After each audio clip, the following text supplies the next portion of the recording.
Merci. La parole est à Michel Bouvard. De l'emploi.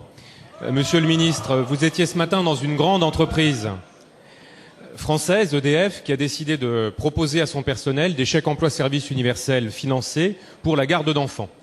C'est une mise en œuvre concrète du plan de développement des services à la personne qui avait été présenté par Jean-Louis Borloo en 2004, alors ministre de la Cohésion sociale. Près de 4 ans après la mise en œuvre de ce plan, le pari est aujourd'hui tenu. C'est un secteur économique à part entière avec plus de 2 millions de salariés. Il y a 3 fois plus d'associations et d'entreprises agréées dans le secteur qu'en 2004. Et nous avons réussi à doubler le rythme de création d'emplois avec près de 100 000 emplois créés chaque année en moyenne. Alors ces métiers, ce sont des métiers qui s'exercent au domicile des gens, qui leur simplifient la vie et qui sont un véritable gisement d'emploi. Depuis le confort au domicile, l'entretien, le jardinage, le bricolage, jusqu'à des métiers pour des publics plus fragiles comme la garde d'enfants, l'accompagnement de personnes âgées, de personnes handicapées.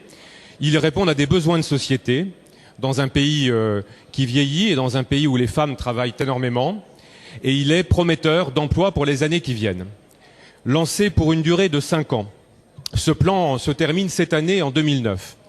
Vous le savez, les acteurs du secteur demandent que l'État puisse offrir de nouvelles perspectives pour ce secteur, qu'il puisse proposer éventuellement de nouveaux métiers, de nouvelles facilités d'utilisation du chèque emploi-service universel et qu'il puisse accompagner associations, entreprises, particuliers employeurs dans la professionnalisation de ces métiers et dans la qualité des services rendus au domicile.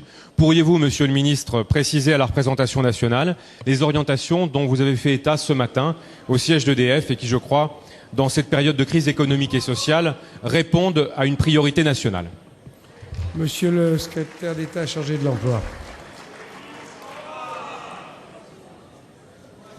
Monsieur le Président, Mesdames et Messieurs les députés, Monsieur le député Laurent Hénard, vous avez raison de le rappeler, même dans cette crise, il y a des secteurs économiques qui continuent à créer de l'emploi et dont il faut absolument s'occuper parce qu'ils sont gages d'espoir.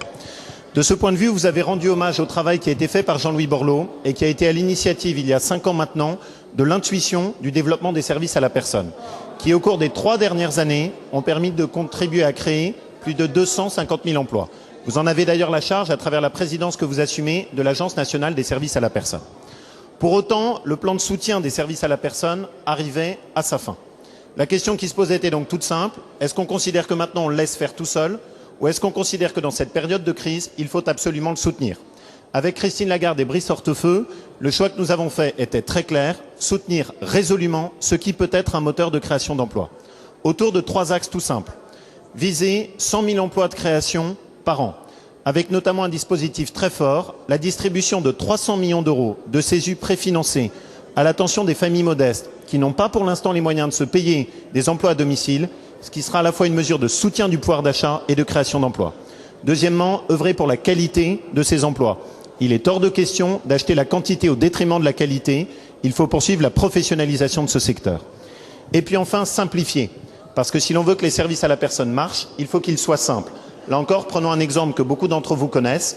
On ne peut pas, par le biais de CESU aujourd'hui, dans beaucoup de crèches municipales, pouvoir financer une partie de l'accès pour la garde dans le cadre de crèches. Ça fait partie des obstacles, en apparence anecdotiques, mais que nous allons faire sauter, de même que le développement des services à la personne dans le domaine du développement durable.